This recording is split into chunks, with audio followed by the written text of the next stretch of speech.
FORA.tv. The world is thinking. Now, we have a meeting in Washington, D.C. every week. We get together about 120, 150 activists. Ron Paul has been to speak many times. The Campaign for Liberty is there. And everyone gets up and talks about what they're doing in their fight and their piece of the world in the fight for freedom.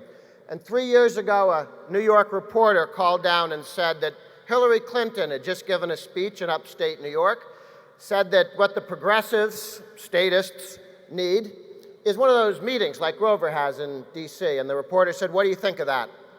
And I explained how our coalition is a low-maintenance coalition because we don't have to all agree on everything. As long as we stay out of everybody else's hair as how they lead their lives, we're happy. We can go fight the left for the rest of the week. But imagine who would be around Hillary's table, recently borrowed by Mr. Obama. Who would be around Hillary's statist table? Who is? The trial lawyers, the labor union leadership, the big city political machines, the two wings of the dependency movement, those people who are locked into welfare dependency and those people who make $90,000 a year managing the dependency of others, making sure none of them get jobs and change parties.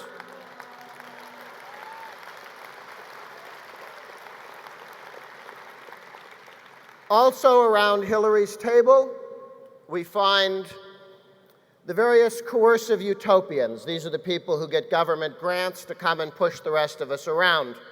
These are the environmentalists that have made the toilets too small to flush completely, who've made the cars too small to put entire families into.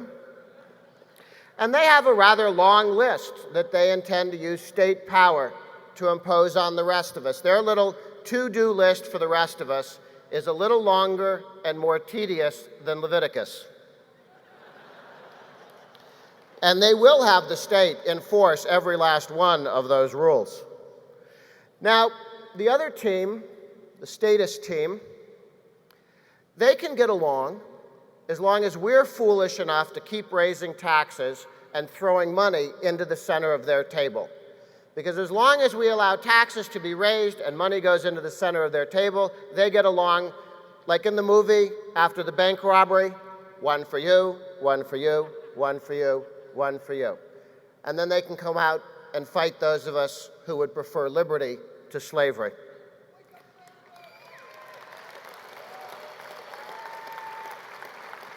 But if we do our job correctly, if we say no new taxes and mean it, if we put our foot on the air hose of statism, then the pile of money in the middle of Hillary and Obama's table begins to shrink. And all the people on the left's coalition begin to look at each other a little bit more like the second to the last scene in those lifeboat movies. They begin to wonder who they're going to eat or who they're going to throw overboard. Because if they cannot gnaw on the taxpayers, they will turn and gnaw on the guy next to them.